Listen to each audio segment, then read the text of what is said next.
Shall we give everyone a minute and then start? If anyone has any questions, please put them in the Q&A, the chat box, and we'll answer them at the end. My name's Caroline. We'll give everyone probably a minute more just to get here, and then we'll start, if that's okay. And please, as always, introduce yourself in the chat box as well.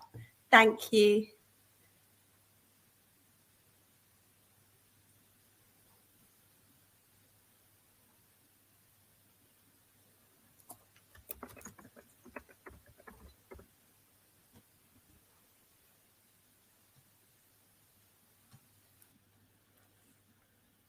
I'm trying to work my chat box and I can't. Somehow I can't do it, typically. Oh, it should be at the bottom. Type your comment so to everyone, and then it should be in the bottom right-hand corner. I just changed the screen. I can see it now. It's just below. Perfect. Okay, I think I'm going to start, if that works. Welcome, and thank you very much for joining us today. My name is Caroline Dube, and I'm the CEO of the IMRF. I'm thrilled that you have joined us today, and I'm also really glad that Matthew and Mark are also joining me in presenting. Thank you. As we launch our SAR UK guidance. Just quickly, this is today's agenda. The webinar should last no longer than an hour. I will say a few short words and then I'll pass over to Mark and Matthew. Mark will be talking about our guidance in more detail and how we got there. And Matthew will be talking us through the Swedish Sea Rescue Society's mental health and wellbeing model, focusing on care and peer support. Afterwards, there'll be a Q&A. So as always, please write your questions in the chat in the Q&A only section, and we will answer these in the Q&A. Thank you.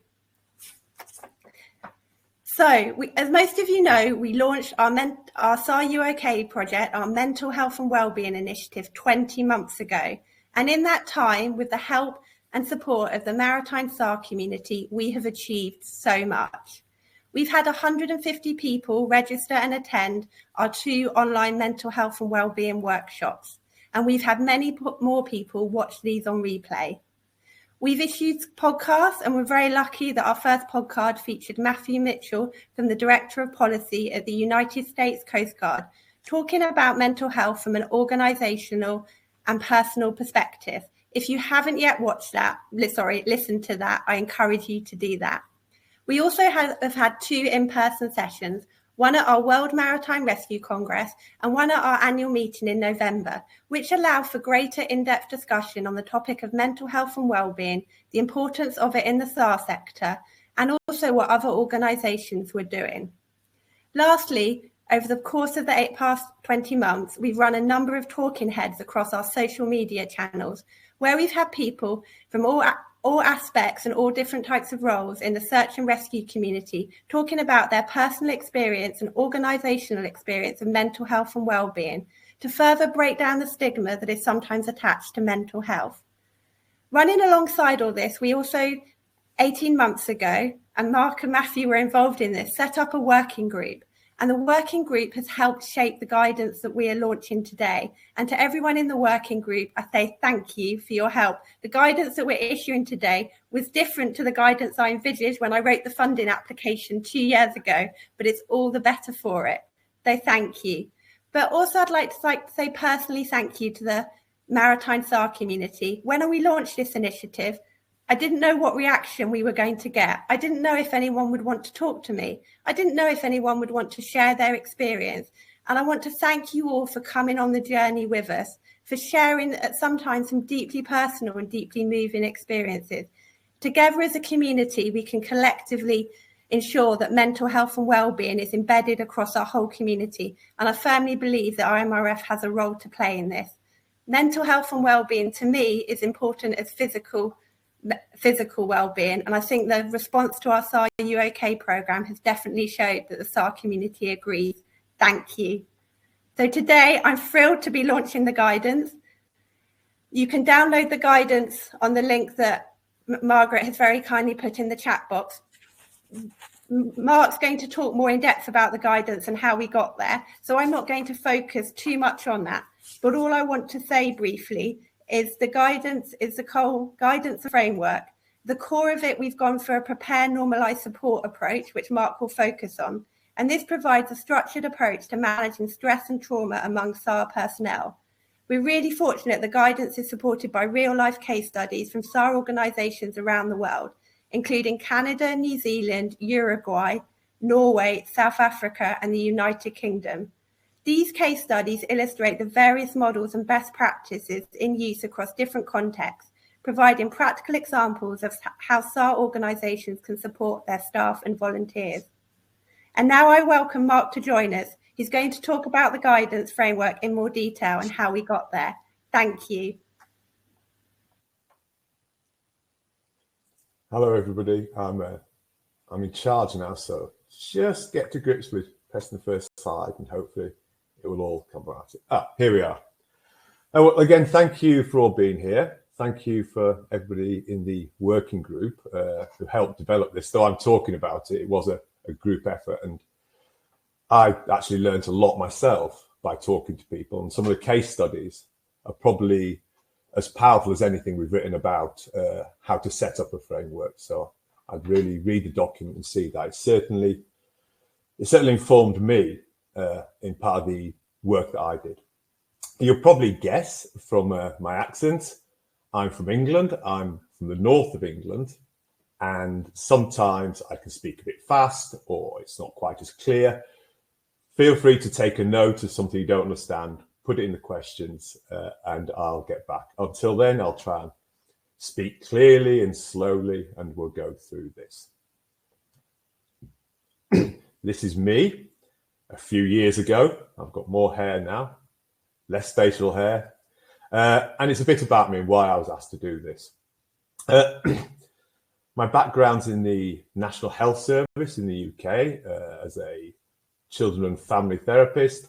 I worked also for Médecins Sans Frontières, particularly around the psychological support from the 2004 tsunami. I worked in Banda Aceh and set up support there weeks after the tsunami hit. I specialise now in critical incident management and crisis response. That is, you probably hear when something goes wrong and counsellors turn up. I'm one of those counsellors who turn up. I also organise the response from an organisational level, training and talk to them how to do that. I particularly specialise in working in remote and hostile environments. So I've been to Iraq, Pakistan, most of West Africa, all the way down to the Antarctic to deal with a maritime incident down there with some ribs, all the way up to Svalbard to deal with a remote attack by a polar bear. And I also specialise in hostile environments. And that's one of the things I think when I thought about maritime SARS was when people think about hostile environments, they will think about the weather, the conditions that people operate in, and that's hostile. I expand it to actually think more holistically of SARS organisations as families and community, the people outside of the organisation as being one. And a hostile environment is any environment in which people feel very uncomfortable. And of course, that could come around from a station being burnt out from just the sheer amount of calls they get. And so it becomes hostile to go there. Interpersonal conflict, or just the worries and concerns family and friends have, communities have, when something happens and they know people are going out. So when I talk about hostile now, I talk about how we feel about an environment rather than maybe the more obvious. And that informed how I think we should set a framework up to include not just maybe the people on the rib or the boat, but actually the whole group of people around them as well. I'll talk a little bit about maritime care. And this is because, as we go into a bit later in the challenges, there's not a huge amount of work around mental health and well-being in maritime. And yet it's described, I've got a reference up there, I've got references at the end, as a risky occupation to be in compared to other sectors of work. I think my understanding is now, after the last 18 months, that mental health and well-being issues, though acknowledged, have been overlooked compared to other industries. Other industries I work in I would suggest, are ahead of the curve to maritime care. I'm not sure why, but this is the way it is. The good news is, of course, you can take the lessons from there, which I did from other industries, and put them there. SAR work, and when I say SAR, I mean maritime SAR in this case, but I know that even maritime SAR groups can be involved in other areas, and we see that their work is not necessarily always maritime. Sometimes they get called, especially government organisations, into other disaster areas. It's kind of unique. You take an already risky occupation of maritime, seafaring, and then you add on what SAR entails. And so it actually, in my experience of looking through this, was quite challenging, just the nature of the role itself.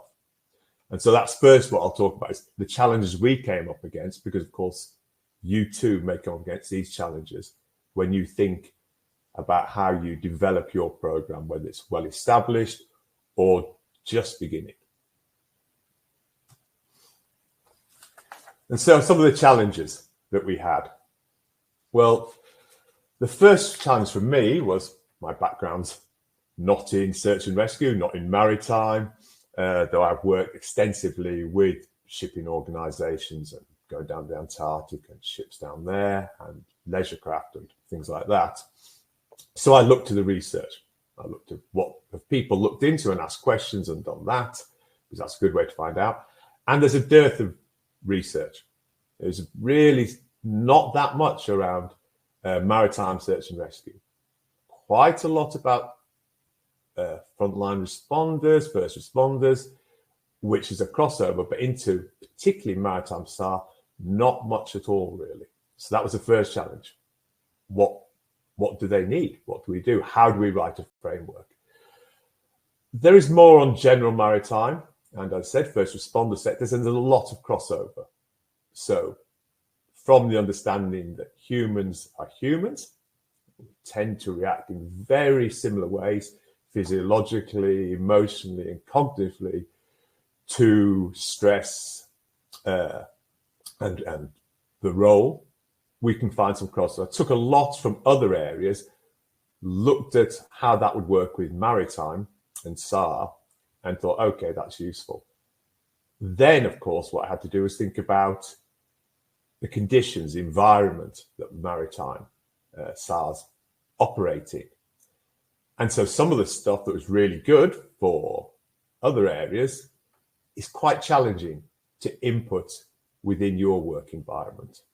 But we did come around some ways of doing this, more about understanding the context and then adapting the good practice to fit into that. Also challenging was, in some cases, we're dealing with organizations that have very well established programs already. And some of the case studies have some really beautiful examples of this. Some of them I was reading, I was thinking, this is really, really good. Some of you may just be in your infancy of thinking, okay, we're doing this, we're interested in this. How do we develop this? How do we make this bigger? Of course, some are employed, some are volunteers, some are governmental, some are non-governmental, and they all work closely together. So you have different structures, different hierarchies, and it's global. I know from recent work last year where we did a mental health and wellbeing survey with different parts of the organization, what people thought about in the London head office, mental health and wellbeing, was very different from the Singapore head office. They had very different ideas. So we had to kind of think about that as well. How do we be flexible with this? Not just coming from our sort of cultural bias and my understanding of what it is, and recognize, of course, that's not true all over. Other areas, remote working conditions, and we talk a bit more about that. It's challenging remote working because sometimes it can be remote in terms of you're on board a ship for a long time, or you're in an isolated station, or you actually are remote from your friends and family. And there's another side we saw, and this where it became quite, not challenging, but interesting, I think, really interesting, was You can be remote from the support that you normally have on board a ship, say, or in an isolated station. So you can be surrounded by people, your shipmates, but to the extent it's overpowering and you're remote from the things that you would normally support yourself with, such as getting some exercise for some people, or having a quiet moment to reflect on the day and what's happened. And environments of ships, as again we're going to talk about, push against this, they constrain this. So many of the normal, I would say, or the go-to suggestions for mental health and well-being, how to improve it, how to get positive so we function optimally, become difficult once you become in a situation where you're surrounded in an environment on a ship or on a remote station, or you're working long hours and by necessity the shift work. The things that I might suggest to an office in a city suddenly are not useful anymore because they're not accessible. And this is one of the areas we talk about towards the end, because it's actually quite positive as we came out with the guide. We realized there's lots of ways to adapt this. One of the things that's interesting about maritime SARS is, along with a few other occupations, you have to repeatedly put yourself in harm's way.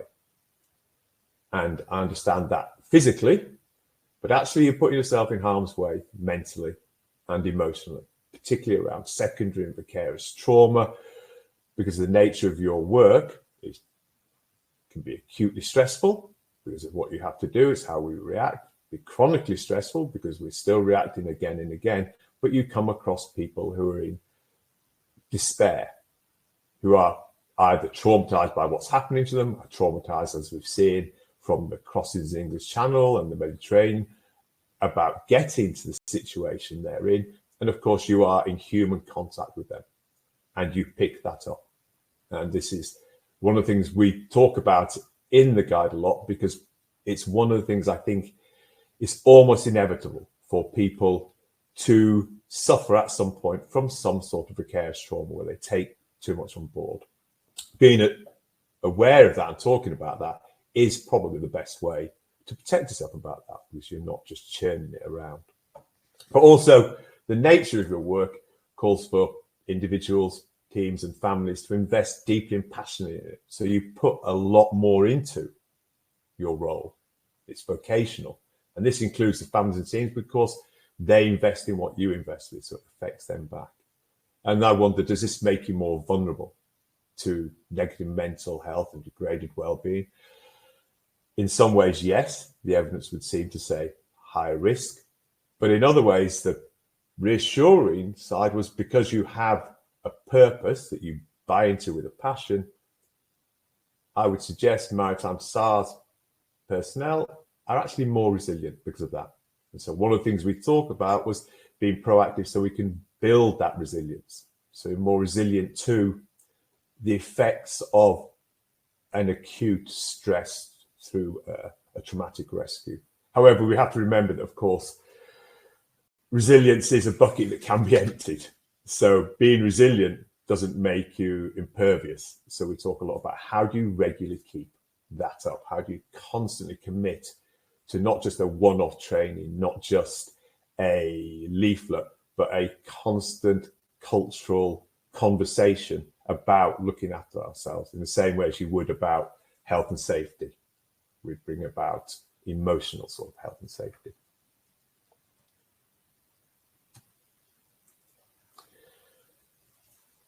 Some of the particularly interesting things I found out, which is a challenge, and I've got again down at the bottom, it's quite a nice paper, and I hadn't thought about it.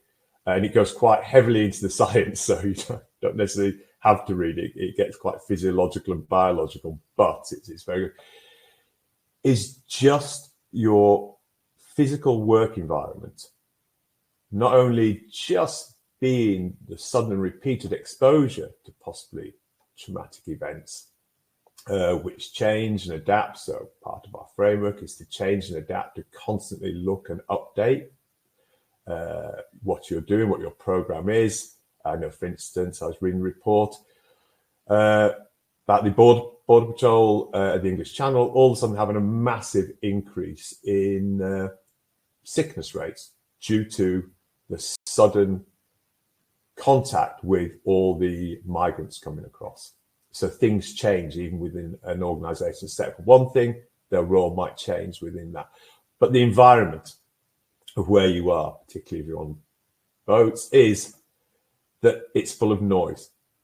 It's physical. There's heat and smoke, and in particular, sleep restriction. And I look at this when I talk to people with shifts and they're on watches and it goes into the night and the early.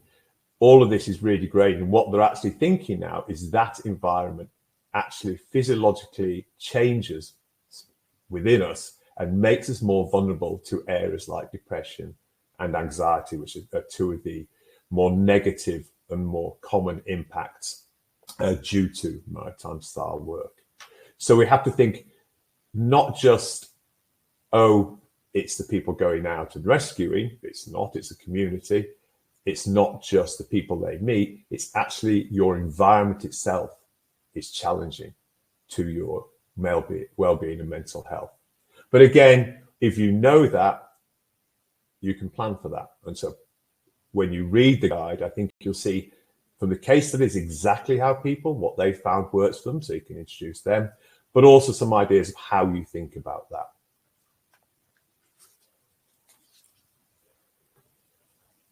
After going through all that, the challenges we found out, one of the things we looked at was actually, no, it does work really well. When it goes well, and you'll see that from the case studies, it's really possible to look after people. And actually, once people get used to the idea of, oh, it's quite normal to talk about this, then all of a sudden you find people get on board. I think with anything new, people are slow because they're cautious. And even if you've got a well-established program, people might be new to asking for support from that. They might like the idea, but they might encourage other people. But as we know, we tend to say to people, oh, you should do that. And when it comes to us doing it, the barriers come up to why we can't do it, how do we access it, the worries and concerns. So this would be some points I would say when you're thinking about after reading the guide and you think, okay, I'm going to make some changes. What do we do? I would start by having some clarity. Understand what well-being and mental health means to you. What do you think it means? As we said, between London and Singapore, there's a great difference. So what do you think it means? Write that down. What's it mean to your organization? What's your organization talking about in these terms? Do they match up? And then importantly, what's it mean to your colleagues? If I came and said what I think it means, they might be, that's great, Mark, but that's quite academic and it comes from your experience of doing it. Actually, as someone working on this station, what it means to me is this. Okay, right, we need to do that.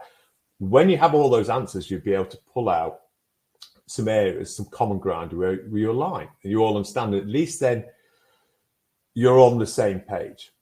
So when you say something about mental health or the organization says it, one of your colleagues out at sea or taking a call or organizing something, even down to, and this is important because I've talked to a lot of people who are fundraising for the NGOs, go, oh, yeah, I understand that's what we're on about. That's what we're talking about.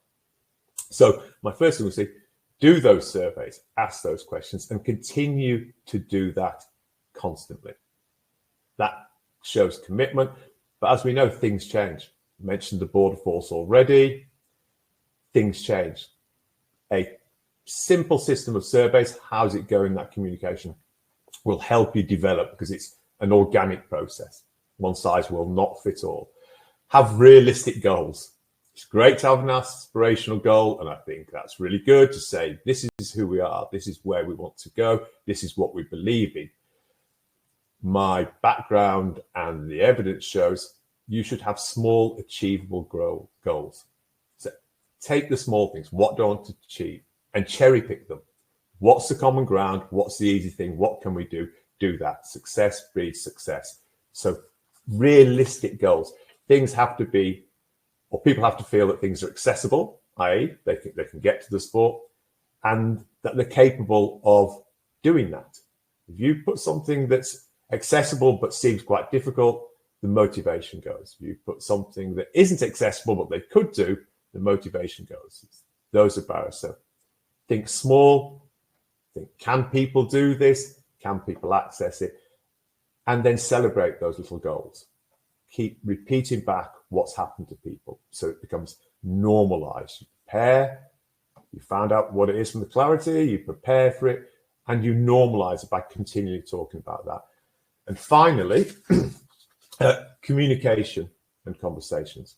Comms is a big thing in all SARs and maritime SARs, and I know this, and you're very good at it. You like to have real clarity about what you're doing, where you do it, and how to do that.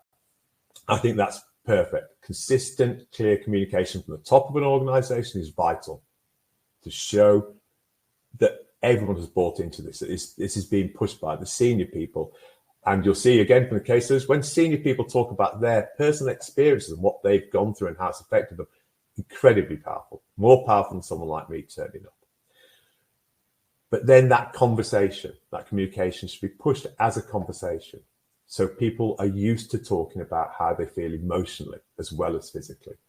And then they understand that they're saying, oh, I'm worn out, I'm really tired, I'm not sleeping well. There's a natural thing to, why would that be? Is it because I'm feeling burnt out? Is it because something's just happened that's playing on my mind and I need to talk about it? Again, making it a normal conversation. I work with an organization, they're small, and they start a meeting with, how is everybody? And if somebody says, I'm not doing great, the meeting doesn't continue until they've talked to that person then, or arranged to speak to them afterwards, and support is given. Until the person is looked after, nothing is more important in that meeting than that. That is a high level of normalization. They've worked hard to get there. But I think that's how it should be. And that only comes about from having those conversations with each other and being honest with each other, gently, slowly, so people become comfortable with it. So those are the things when you read the guide and you think about it, come back to this idea of developing. Clarity, what do we mean? Realistic goals. Good, these are achievable, accessible, we can get there. How do we get this communicated? How do we start these conversations? That's it from me. There's the Q&A afterwards. Feel free to ask any questions, including, I didn't understand your accent, Mark. What did you mean by conversation? And I'll come back to you.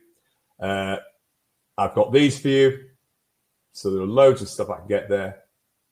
Caroline can get in touch with you, or you can email me any questions you might have, and I can send you all the documents.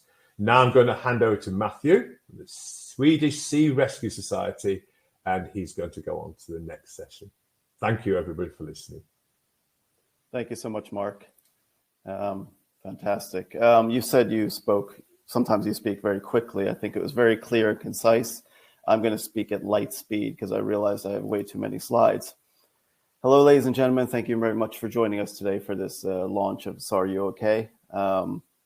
This is a subject matter that it means a lot to myself, and I'm sure since you're here, that it means a lot to you too.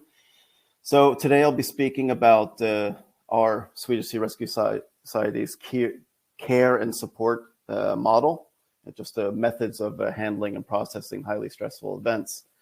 And I chose this picture to start off with, one being Valentine's Day, but also we're dealing with hearts and caring for people and how we can make each other feel better. Super quickly about me. I work for the Swedish Sea Rescue Society, International Search and Rescue Development.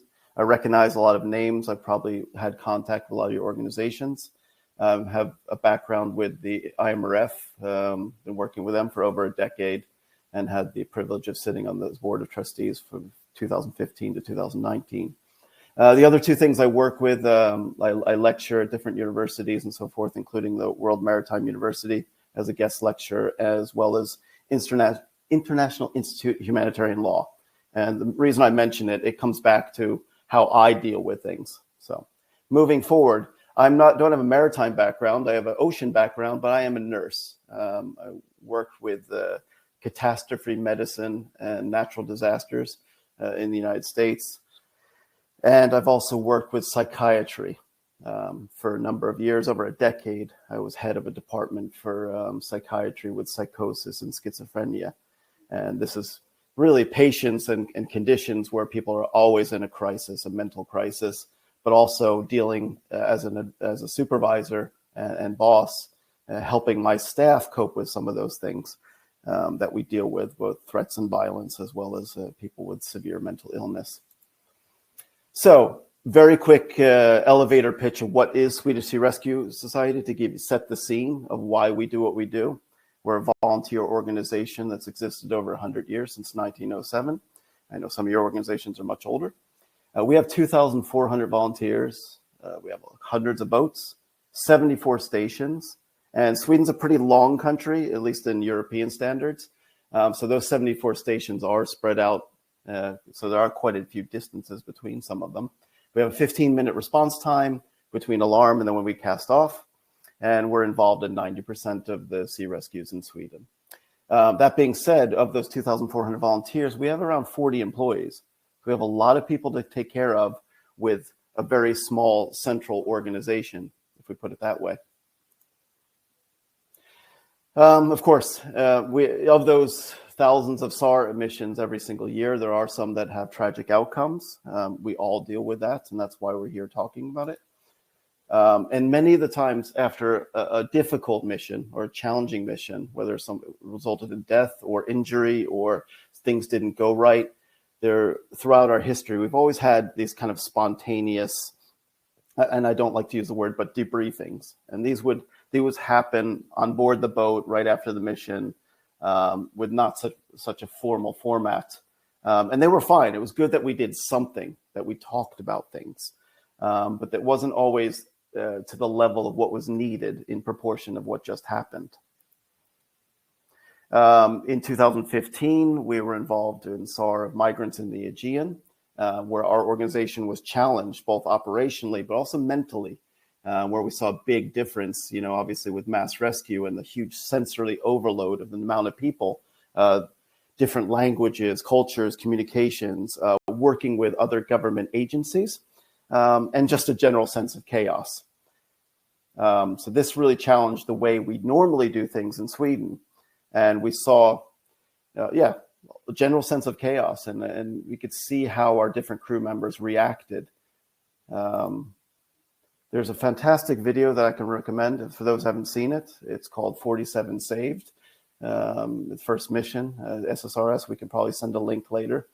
But it shows this emotional response to being thrown into a mass rescue situation in a different country, where my colleague, both the previous picture, Matthias and my friend Frederick Forsman here, reacted to these different difficult conditions. So that kind of forced us, like, what just happened? And we all have different perceptions of what just happened in different challenging conditions. Some people think it was dangerous, it was a shark, it was scary, it was too much, where other people maybe don't think it was such a big deal. And it's all based on your experience and your mental preparation. But sometimes there's certain things we can't prepare for. So we implemented in the Aegean, at least, more of a more standardized after-action review, which I'm sure many of you are very familiar with. And it's based on the old American military. And it was really simply, what was our goal? What really happened? And why was there a difference? And it was a way of us processing the operational stuff, because operations were constant. It wasn't, you barely got room to breathe, to even deal with our emotional stuff. But by processing what happened, we were able to go forward and do better and better and better for every single time. This is something that is implemented in Sweden. The Swedish Civil Contingencies Agency, which is kind of like our FEMA, implements AARs in a way of, effectivizing team efficacy, openness of communication, and cohesion, and mostly implemented through the fire brigades. But we are implementing more and more within sea rescue. So, learn to admit your mistakes before someone exaggerates the story. This is from about a month ago. We had a hovercraft accident.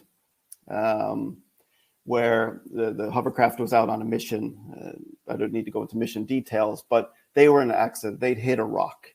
And unfortunately, the 3 people that are on board were thrown from the hovercraft out onto the ice and were injured.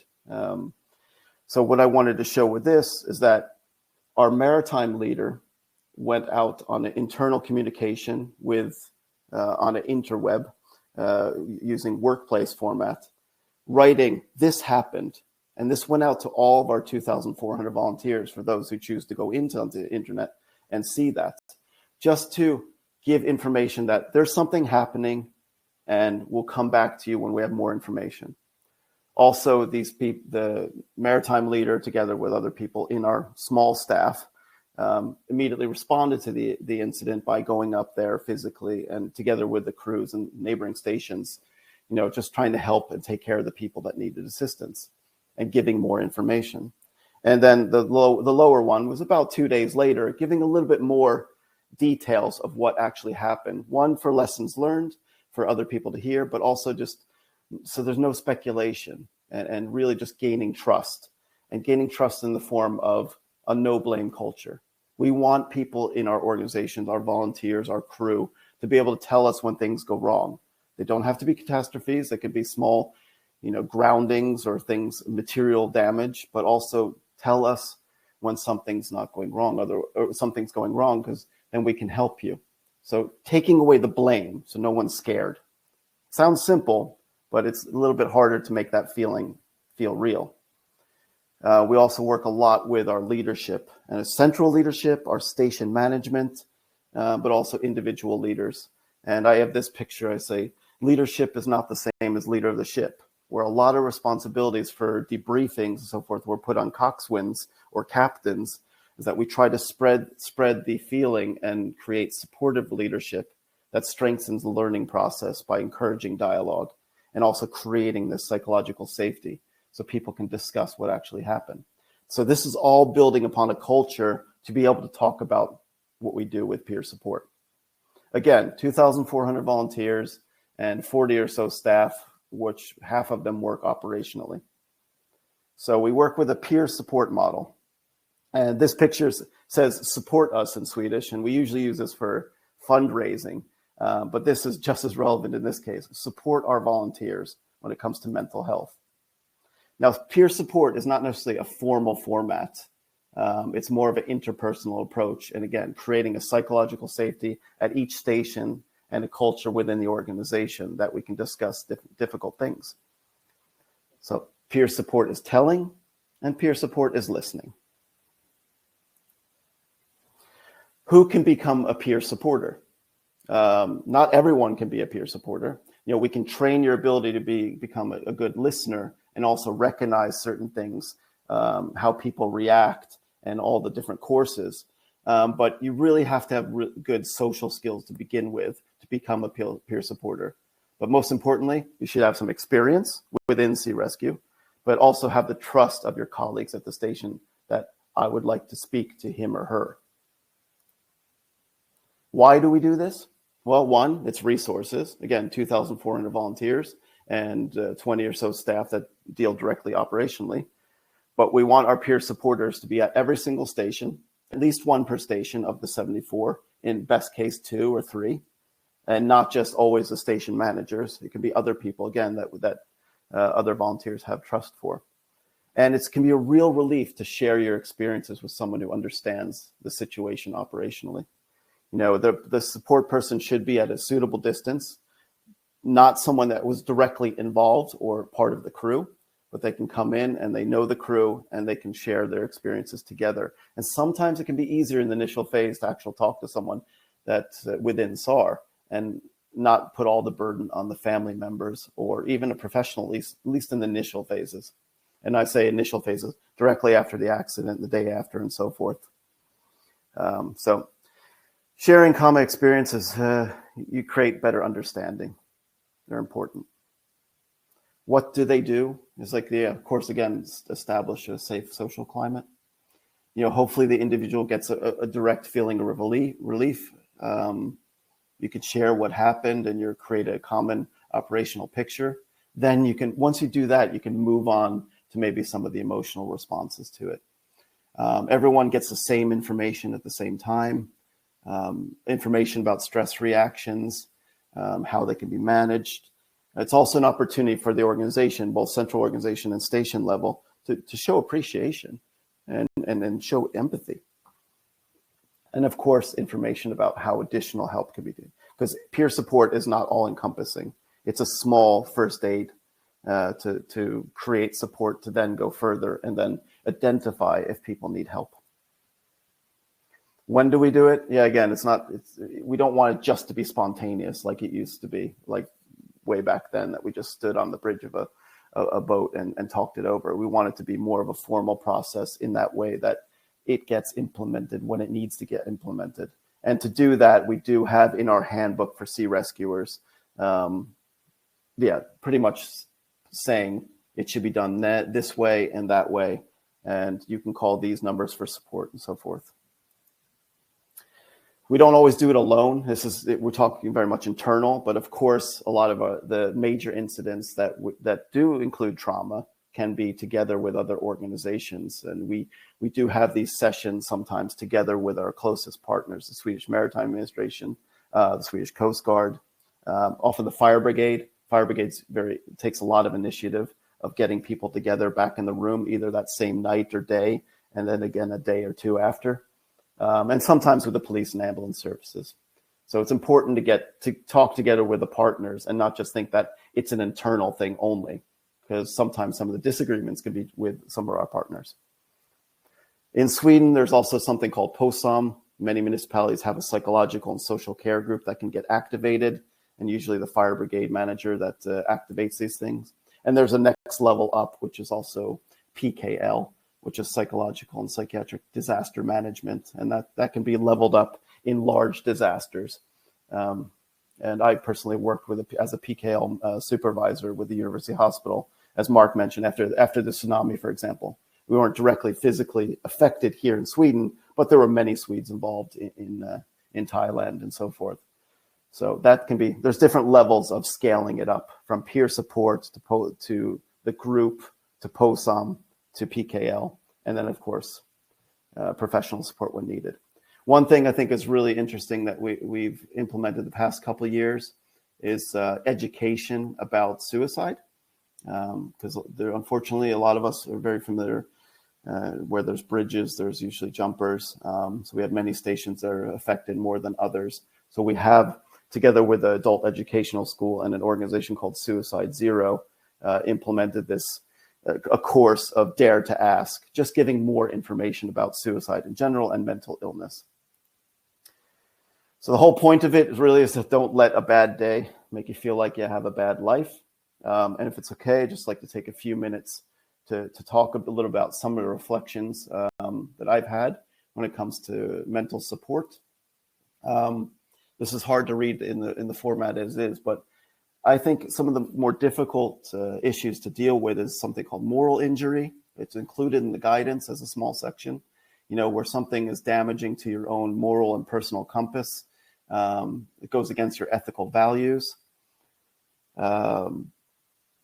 It's harder to deal with. As you have maybe perhaps more feelings of guilt that you could have done more, but also, especially when you witness something, whether it's another government agency or another government entirely, that does something that goes against what you think as a sea rescuer. And it could be also the political system or the way the media reports things. And in my experience, it's harder to get over some of these feelings when moral injury occurs. These are two pictures. They're quite old now. The picture to the left is, some of you probably very familiar with this type of scene, where you have emergency blankets on people that you saved. And this happened to be in the central Mediterranean in 2015. And the picture on the right was just two children from a rescue mission in Greece. And the reason I bring these up is that some of the lasting effects of unresolved, whether it be PTSD or how you want to say it, is that both of these pictures I've taken and I was with, and the sound of emergency blankets in the wind is a trigger for me. In the beginning, it was a trigger of trauma. It was something that if I heard an emergency blanket in the background, I would feel bad. But over the years, I've been able to process things, and now it's more of a memory. Yes, we saved those people. And the same with the two children. There's actual video of this where the children are screaming. And the first couple of years, whenever I heard that video, my ears pricked up. I was fully alert and at a heightened state of readiness. Really difficult. But now, after years of processing it through the help of different methods, I'm able to turn that into something pretty good. And this is a strange picture, and I'm kind of exposing myself.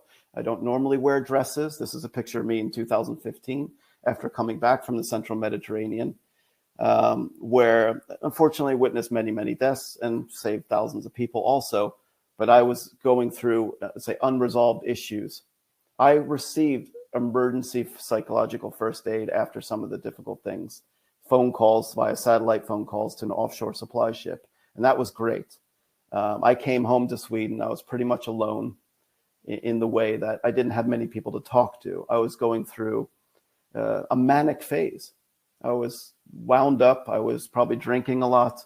I happened to put on this dress and go to a punk rock show. And my friends weren't enough of a support in the way that they were kind of like enabling me or encouraging, like, oh, that's just Matt being crazy. And that was good in the moment, but it didn't help me in the long run. And it was very difficult for me maybe to share some of these experiences with my family too, as a great burden. But what helped me through this phase, and I could take the dress off, was really talking with other SAR people about my experiences, because they knew what I was talking about, and I felt like I was being understood. And that, even in the initial phase, was better for me personally than a cognitive behavioral therapist, which I also saw, because like they just thought the whole time, like, they don't know what I'm talking about. So coming back to the peer support model, together with other, psychological tools, it really helped me get through a difficult period. And lastly, I'm going to finish on this, is that reconnecting with the people we save, and different organizations have different thoughts and models and how they do that. Here in Sweden, it's quite often that we meet people that we save. And it's a good relief. It's a good way of helping them get past something. And something I almost always mention during some of my talks is that for us, it can be the 50th time or the 100th time or the 10,000th time we've rescued someone, but it's usually the first time for those individuals that have gotten to an accident. So to help them get back on the water and move on with their lives, it's usually important for them to reach back and talk to the crew a little bit and get a picture. But I think it's very important for the crew also to be able to feel the appreciation and to move forward. And there's many different instances of it. Did something was able to do in the Central Mediterranean, in the Aegean, and meet these different families that we saved directly after. And something I think about every single day, at least once, is that I was able to reconnect with a teenager from Afghanistan after one of our rescued. And he said something I'll never forget. He said, "Thank you for saving my life." And that's something that I've heard many times in the privileged position. But he also said, "Thank you for treating me like a human." And that hit me straight in my heart. And I felt like mission accomplished and I can move on. And so small little words, which for me are so quite profound. And when you reconnect with some of these people, it gives you the energy, it's a way to process some of the more traumatic events. So thank you for listening. I think now we'll open up the floor for the last 10 minutes for questions. Caroline?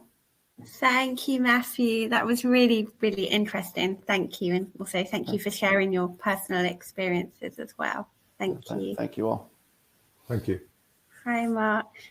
If anyone has any questions, please could you write them in the chat box, because we don't have audio for participants, unfortunately. Well, we can speak. We rely on you writing the questions and then I will read them out.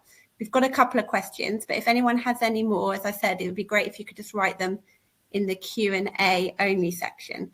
Shall I start off?